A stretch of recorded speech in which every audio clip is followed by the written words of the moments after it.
O sea, ¿cómo bajamos a la calle los temas que tienen que ver con todo? El analista político lo que hace es leer el olor de la calle. Está con nosotros ya Esteban Wolf. Hola Esteban, ¿cómo estás?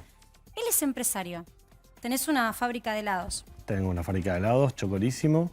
Exportamos hoy a 2 países y estamos trabajando para exportar a 4 este mismo año y 10 en nuestro futuro. A mí me conmovió mucho que vos saliste públicamente a pedirle a los políticos que te ayuden a retener a tus hijos, que te ayuden a que tus hijos y tus nietos puedan crecer en Argentina. Y sos un empresario de un rubro muy complicado, porque la verdad es que cuando uno tiene que recortar gastos, el helado no es una necesidad primaria, no es la canasta básica. Y además sufriste, por los insumos que tenés, imagino, los sobreprecios de los últimos meses.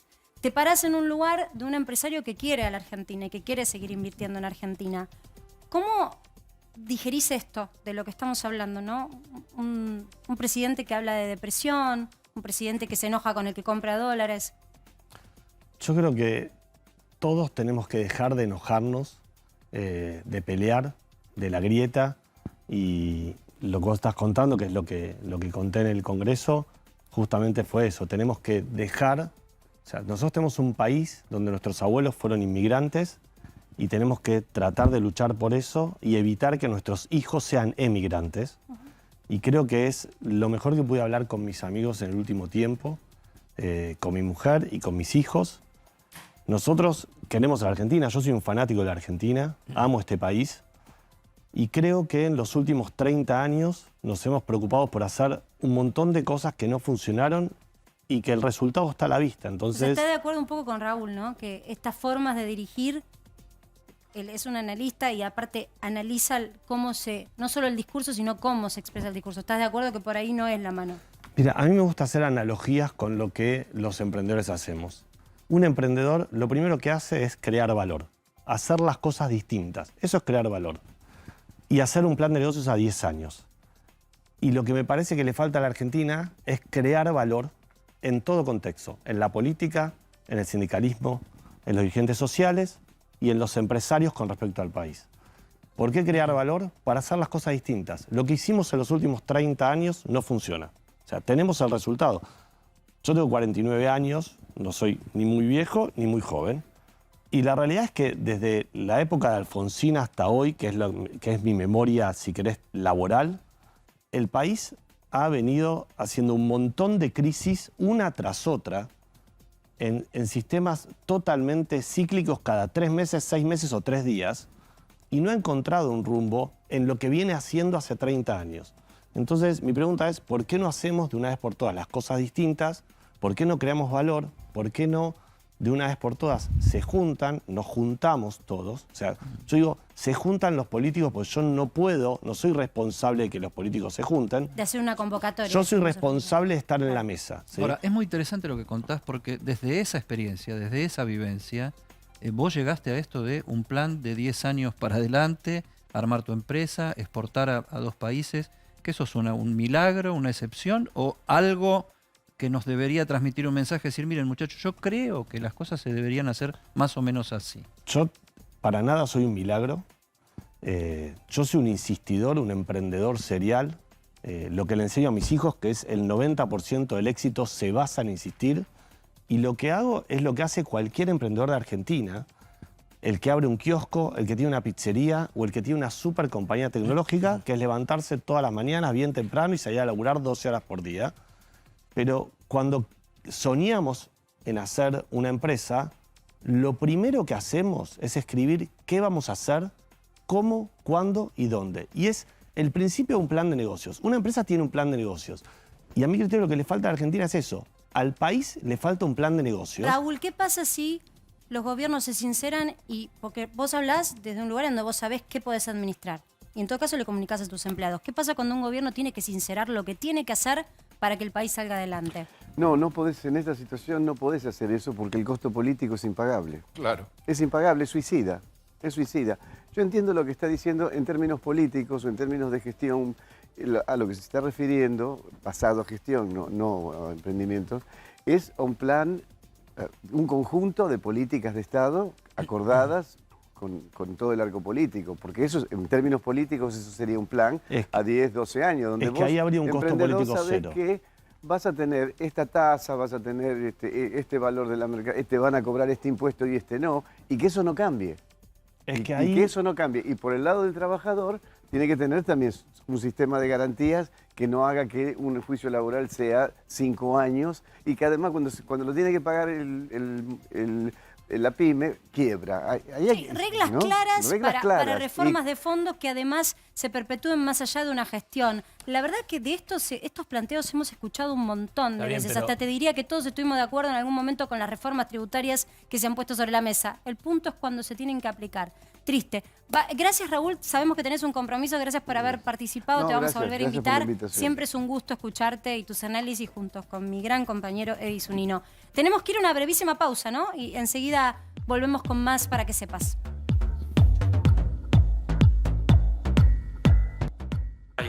Se fueron todos. Yo decidí quedarme acá en Argentina para que mi vieja pueda disfrutar a sus únicos nietos que puede ver todos los días. Y para que... Perdón.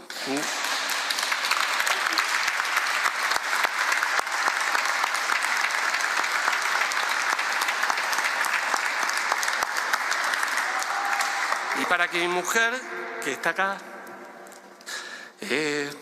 siempre decimos que soñamos con una mesa de nuestros 5 hijos y 22 en total con todos los nietos, y queremos esa mesa los domingos. Así que queremos abrir nuestras fábricas, nos emociona contratar a un empleado, nos emociona comprar una máquina, queremos exportar, queremos seguir creciendo, queremos que nuestro país salga adelante, podemos hacerlo juntos, podemos construir un país que soñamos. Les propongo que honremos a nuestros abuelos que vinieron acá y hagamos que nuestros hijos quieran quedarse acá y nuestros nietos se sientan orgullosos porque queremos trabajar juntos y porque a esos nietos les demostramos que en la Argentina podemos hacer el mejor país para vivir y emprender. Gracias. Esto que vemos en pantalla se viralizó. Yo la primera vez que lo vi me emocioné. La señora no es tu mujer. Yo te escuché aclararlo varias veces para que no se preocupe la señora que la poncharon, pero es una mujer más que se emocionó como me emocioné yo al ver. Yo te preguntaba fuera del aire si esto había sido en el marco, y sí, es en el marco del Día Internacional de las Pymes. Te invitaron a exponer y te quebraste relatando lo que es la odisea también de un empresario que quiere retener a su familia y decirle: acá tenés oportunidades, no afuera, acá también tenés. Lo que pasa es que debe ser difícil cuando en el contraste del día a día vos tenés que sobrellevar un negocio y te deben escuchar hablar y tu familia te tiene que apoyar, y no es lo mismo que quien tiene un trabajo estable. Vos tenés que dar empleo, con lo cual tenés la responsabilidad de eso en tu espalda. El empresario pyme argentino es un empresario, para mí, sobresaliente. Es un empresario que tiene una creatividad que pocos tienen. Yo te pregunto, ¿cómo sentís vos esta Argentina en donde a veces se ponen tantas trabas y se pone también mucha expectativa sobre promesas incumplidas? Bueno, yo lo dije, yo sufro de Argentina desde los 15 años y creo que es el mejor resumen que te puedo hacer. Cuando yo te planteo de tenemos que crear valor e ir hacia otro camino, es porque yo siento que esto es una crisis más. Cuando discutía con mis hijos, que me decían, pues mis dos hijos mayores tienen 17 años, entonces es como, viste, te mandan el minuto a minuto. El otro día, papá, el dólar llegó a 2.80, papá, el dólar llegó a 2.90. Entonces vos tenés que empezar a explicarle a un chico de 17 años qué es lo que está pasando. Y es como que el fin del mundo lo vimos varias veces. Bueno, y a mí lo que me pasa, mi sensación, es que esta es una crisis más. Es, ¿cuántas querés que te cuente? Entonces yo por eso planteo, esto es otra más de los últimos 30 años. A mí me enseñaron alguna vez que las economías son cíclicas y que un país tiene una crisis cada 5 años. La Argentina lo tiene todos los meses. Entonces, creo que tenemos que aprender de una vez por todas a hacer las cosas distintas. Pero cuando vos te toca gestionar como empresario, vos decís, ¿es una crisis más? O empezás y decís, esto no me está gustando, baja mucho el consumo, tengo que achicar gastos, ¿por qué? Decir es una crisis más, suena endulza el oído, pero cuando vos tenés que gestionar una empresa y tenés la obligación de dar empleo y mantener, es difícil. Y cuando vos te das cuenta que a vos te erosiona tu ganancia, la inflación, pero tenés que pensar también que hay familias que comen de tu negocio y son tus empleados, es difícil también. Y cuando vienen tus proveedores y te dicen, mira, la lista viene remarcada. Y viene remarcada ahora cada 15 días. Pero vos te das vuelta y decís, yo no puedo dejar a mi cliente sin la posibilidad de darse el gusto de tomarse un helado. No puedo remarcar el mismo valor. También son decisiones. ¿Cuánto pesa esa incertidumbre y esa inestabilidad que estamos transitando ahora a la hora de decidir? Bueno, a ver, son dos compartimentos estancos, si querés. Obviamente hay una realidad de todos los días donde vos perdés rentabilidad, donde a veces no da la vuelta y vendés a pérdida porque tu cliente no deja. O sea, nosotros tenemos franquicias y gente que nos compra helado en muchas partes de la Argentina, en todo el país. Entonces vos no podés desabastecer a ese cliente, que ese cliente con lo que vendió el helado paga la luz, paga el alquiler, le paga a su empleado. Con lo cual, obviamente, vos estás inmerso dentro de ese proceso y perdés rentabilidad. Lo que pasa que, y ahí es donde te digo, vamos hacia el otro lado, es porque si mi mensaje hoy acá... ¿sí? Pero vos lo podés bancar, digamos. Vos sos de las pymes que pueden bancar eso. Las pymes en la Argentina, al igual que todas las empresas, ¿sí? Hay momentos que son súper rentables y hay momentos que pierden plata, y en este momento te toca perder plata, ¿sí? Todo proceso inflacionario hace que las compañías tengan pérdida de rentabilidad y en algunos casos que pierdan literalmente plata. ¿Sabes lo que me llama la atención del razonamiento de Esteban? Que fabrica helados, pero no es un tipo frío, porque lo vimos recién en la imagen. Pero hay cierta frialdad en el planteo, es decir, es una crisis más. Y déjame que cometa la infidencia de algo que hablaba en el corte, porque esta será una crisis más, pero te dio una idea hasta del país. Esteban decía, necesitamos un plan para 3 gobiernos. O sea, esa es la mirada de un emprendedor, no sobre su negocio, sino sobre la manera en que debería razonar la dirigencia política la salida del país. Es que recién hablaban acá de costo político, de que si nos sentamos a acordar en la mesa hay un costo político. Y yo te planteo de otra forma y te hablo de 4 planes de negocios de distintos sectores. Si hay un costo político, sí, solo sí, hay un ganador antes de acordar. Si primero se sientan a acordar, ¿sí? Y nos sentamos a acordar en un país a largo plazo de 3 gobiernos, como hablábamos recién en el corte, lo que va a pasar es que todos nos pusimos de acuerdo antes de ir a una elección. Entonces no importa quién gane, tenemos un acuerdo y todos queremos que al país le vaya mejor. ¿Qué mejor plan de negocios hay para un presidente que en lugar de tener una persona a la que le tiene que dar un plan y que no tiene dónde sacar la plata para ese plan, esa persona tenga trabajo y sea autosuficiente? Con lo cual, mira un plan de negocio sencillo. Para un presidente, el mejor plan de negocio sería que la población tenga trabajo. Ahora andate a un sindicalista que tiene que estar en la mesa. ¿Cuál es el mejor plan de negocio de un sindicalista? Que tenga más afiliados. Entonces al sindicalista le conviene, tanto igual que al presidente, que haya más empleo y que haya más trabajo. ¿Cuál es el mejor plan de negocios para un emprendedor y un empresario? Crear un mejor contexto de trabajo. ¿Para qué? Para que vos puedas producir más, dar más trabajo y vender más. Entonces, cuando vos lo mirás en lo macro, ¿sí? Decís, es sencillo, hay que sentar a acordar. El tema es como, si me permiten, vamos a mirar el número del día, porque toda esta discusión se está dando justamente porque en el gabinete económico cruje realmente la lapicera de quien tiene que tomar decisiones. Y no estoy hablando de Bataki, sino también del presidente, que es quien tiene que dar el visto bueno para algunas medidas que hay que llevar adelante. Obviamente el número del día es el número del dólar blue, 301. La realidad es que este valor no se había tocado nunca en la historia. Llegó a estar arriba de esto, Llegó a cotizar a 303. Después bajó sobre el cierre. Cierre simbólico de un mercado informal que, como decimos, será marginal para el gobierno, pero fija expectativas. Fija expectativas por lo que estábamos hablando recién con Esteban, porque hay una remarcación implícita que no tiene aroma a tipo de cambio oficial. Porque te lo quiero mostrar ahora. Vos fijate el divorcio que se está generando entre este valor, que es un valor libre, aunque en negro libre, y el resto de los valores del dólar en Argentina, que, como insisto siempre, hay un mercado desdoblado de hecho, aunque al gobierno le cueste reconocerlo. El dólar mayorista, el de los empresarios, Esteban, el que se supone que si tenés la posibilidad de argumentar para qué los necesitas, te dan los dólares, y ese argumento tiene que ser únicamente para la compra de insumos, es decir, le pagás a tu proveedor en el exterior y tenés que justificar que ese insumo lo necesitas ahora, en este momento, y que no te estás estoqueando. Ese dólar subió. Vos fijate que está prácticamente un peso arriba de lo que te mostré ayer, 129,14. Y es exactamente en la misma proporción que prácticamente empujó la suba del dólar minorista, que como siempre te contamos, es ese dólar que tenés que tener presente si tenés dólares en blanco en el banco y decidís por alguna razón vendérselos al banco. Te los toma a 135,75, estamos 50 centavos arriba del cierre de ayer. Es importante cómo se está moviendo el dólar oficial. Venía aletargado, venía congelado. En el primer tramo del año parecía ser que emprendía una suba, después moderó. Tenían miedo que se vaya inflación, por eso moderaron. Y ahora, haciendo los cálculos y cumpliendo con el Fondo Monetario, se acelera el ritmo de devaluación del peso contra el dólar. Por eso la suba. Fíjate lo que pasó con el dólar ahorro, es decir, el cómputo del impuesto país más a cuenta de ganancias del 35%. Es el dólar que tenés que tener en la cabeza. Vamos, argentino, aprenda. Este tiene que ser el que tenés que tener en la cabeza si vas a comprar ese cupo de $200, sí, que te permite el Banco Central poder comprarlos por mes. Bueno, hoy el valor quedó en 223,98. Otro dólar. Es como una lección, ¿viste? Que vas tomando, sí, esta la tengo, no la tengo. Bueno, dólar tarjeta.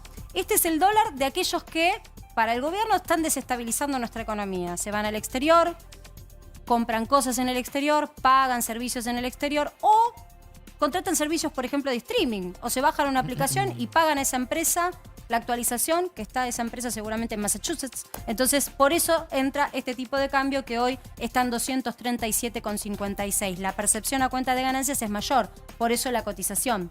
Ahora, te quiero llevar a este terreno, que es muy preocupante. Dólar financiero. Es el dólar bolsa o dólar MEP que se consigue cuando vos tenés la cuenta acá.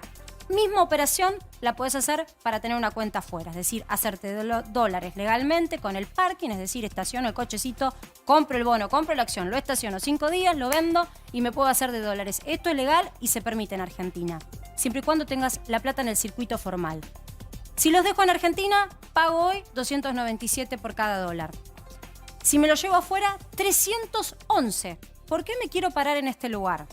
Porque el contado con liqui, que obviamente, ¿quién tiene una cuenta en el exterior? Algunos pocos que tienen un manejo de economía importante, que saben cómo hacer un sistema financiero, que tienen la posibilidad de viajar.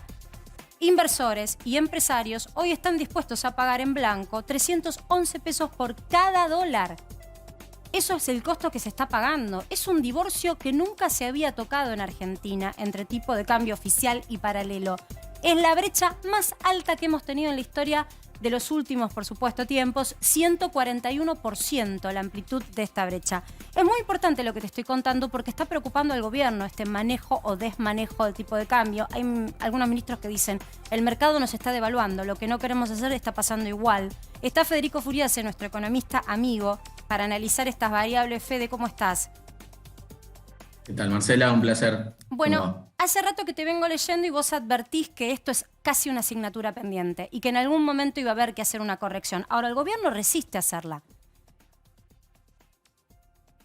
Sí, claramente. Estamos en un contexto, para que entienda la audiencia, donde las restricciones macroeconómicas son tan fuertes que o se hace el ajuste por las buenas o el ajuste lo termina haciendo la inflación. La aceleración de la inflación es el termómetro que marca el ajuste que la política no quiere hacer o no puede hacer o no tiene espacio social para hacerlo, pero bueno, lo termina haciendo la aceleración de la inflación, que es lo que termina deteriorando el poder adquisitivo del asalariado. Es, digamos, un impuesto regresivo que afecta más a los que menos posibilidad o herramientas tienen para poder cubrirse, y sobre todo teniendo en cuenta que el 60% del gasto público está indexado al pasado, con lo cual cuando la inflación se acelera, bueno, es esa parte del gasto público que se termina licuando mientras la inflación se acelera, ¿no? Entonces, bajándolo a tierra, ¿no? Vos que proyectás inflación, estos números, ¿qué sensación térmica de inflación te da para este mes que estamos transitando, que es julio? Mira, ahí julio tenemos la combinación de una aceleración de la inflación y un enfriamiento del nivel de actividad. Es ese combo complicado de esta inflación. Se acelera la inflación, pero con menor nivel de actividad. Hoy hay 3 canales que están presionando la inflación.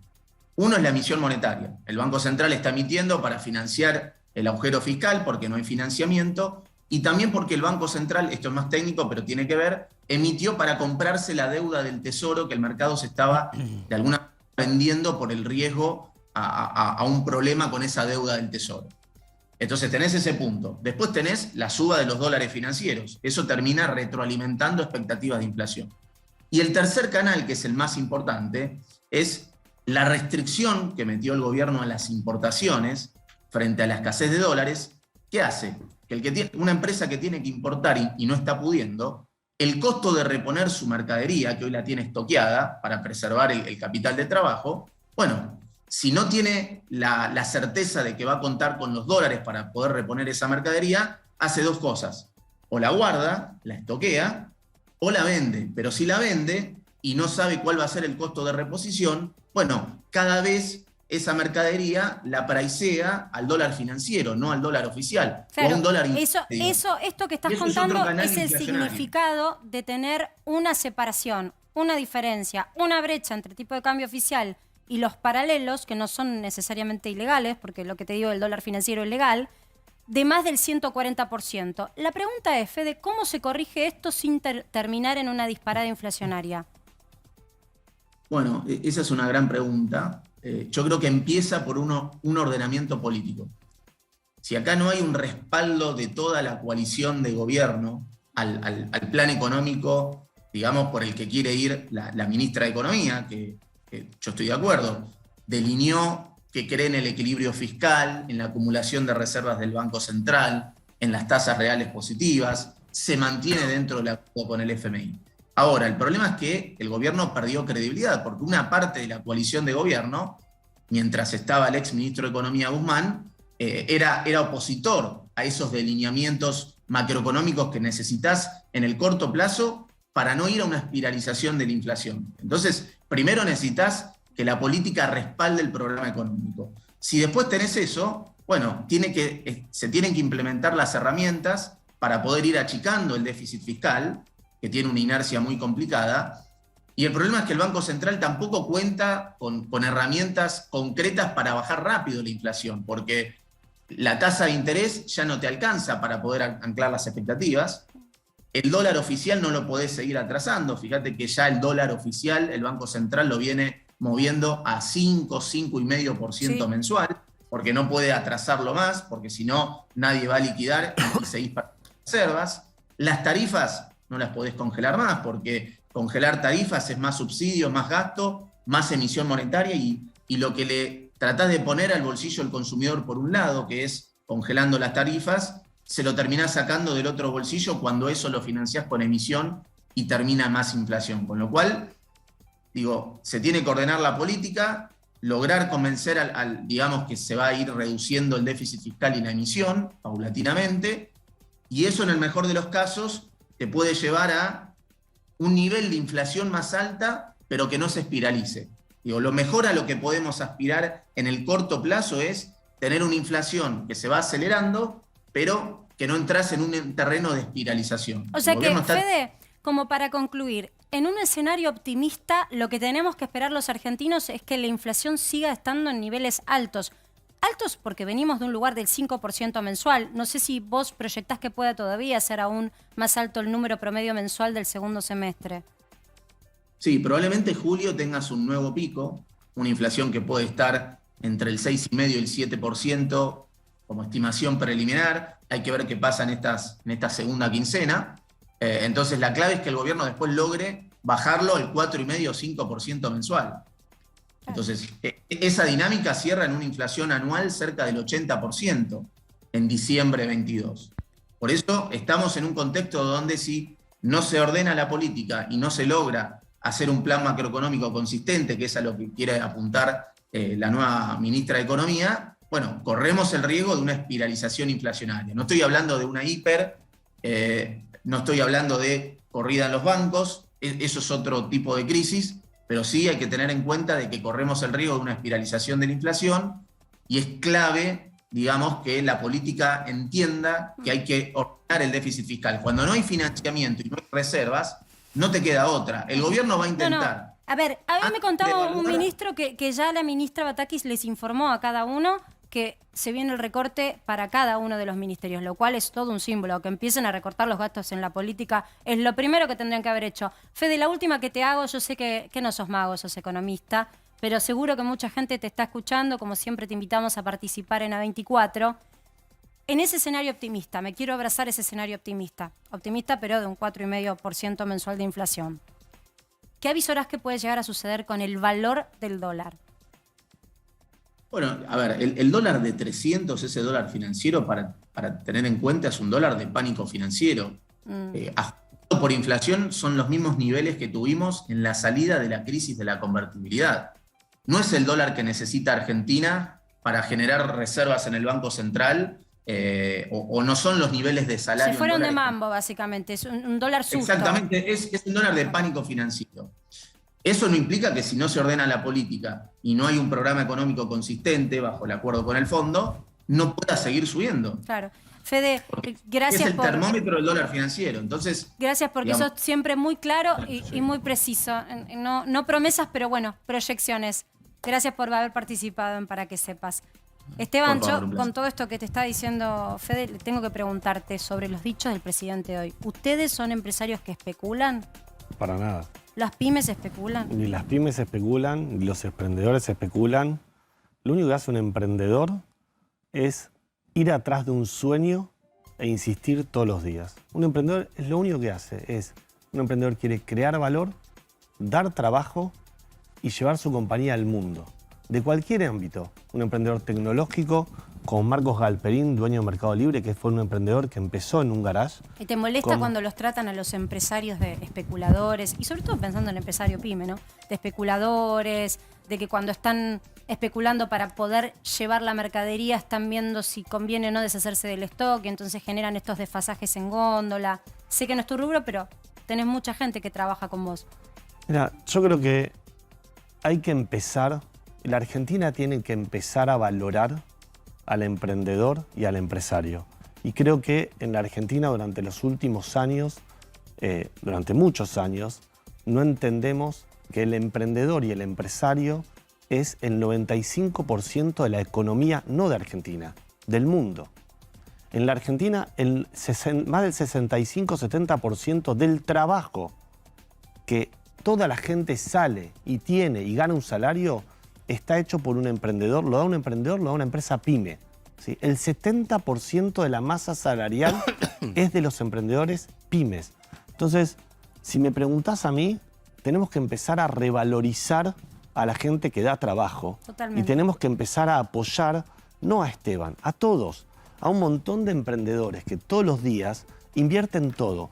Cuando yo discuto con mi familia, a veces los sábados o los domingos, porque quiero seguir trabajando, un emprendedor no invierte solo dinero, invierte todo, invierte su tiempo e invierte el tiempo de tus hijos y de tu mujer y estás todo el tiempo lidiando con eso. Y no es que tus hijos y tu mujer no quieren que seas exitoso, es que te dicen, quiero que frenes y disfrutes un poco la vida.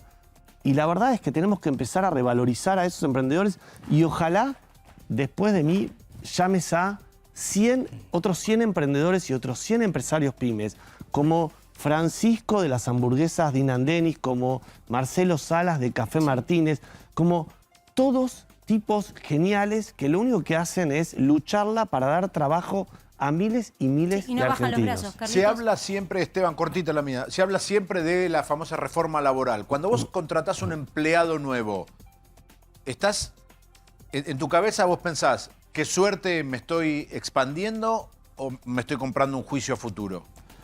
Mira, vuelvo a insistir, son dos respuestas totalmente distintas. Nosotros sabemos cuál es nuestro plan de negocios y no vamos a parar, ¿sí? Y vamos a exportar a 10 años y tengo un equipo maravilloso de 30 personas, de directores técnicos, directores de calidad, de empleados que llenan cada uno de esos potecitos de helado, que viajan a Chile y que llevamos chocorísimo a Brasil. Ahora, la Argentina, en estos acuerdos que yo estaba diciendo que necesita un acuerdo laboral para crear contexto. ¿Por qué? Porque es muy difícil para cualquier emprendedor, ¿sí?, que tiene una pyme, que abre un kiosco y que tiene que contratar a alguien, saber que el sueldo que le va a pagar a una persona en base 100 tiene que pagar 150. O como yo lo dije en el Congreso, que después de un año vas a tener un juicio laboral que te funde la compañía. La funde, la tenés que cerrar. Por Entonces, eso lo preguntaba. si queremos crear contexto de trabajo y si queremos generar trabajo, lo que tenemos que hacer es ayudar a todos los emprendedores y empresarios. Y con eso quiero aclarar algo. Yo no estoy diciendo que ningún trabajador pierda ningún derecho, porque en todos los trabajadores y todos los derechos de los trabajadores está mi familia, están mis amigos, están mis primos, están mis tíos. Pero sí digo de crear contexto para todos los nuevos trabajos y que vos le enseñes a un emprendedor y le digas, te doy contexto para que de acá a 10 años no contrates 2 empleados, contrates 1000. Clarísimo. Quedó clarísimo, Esteban. Muchísimas gracias por haber participado y para que sepas, la ustedes. próxima te venís con el heladito, que es uno de mis preferidos. Me la debes. Gracias, te volvemos a invitar. En la próxima traes el helado. Muchas gracias.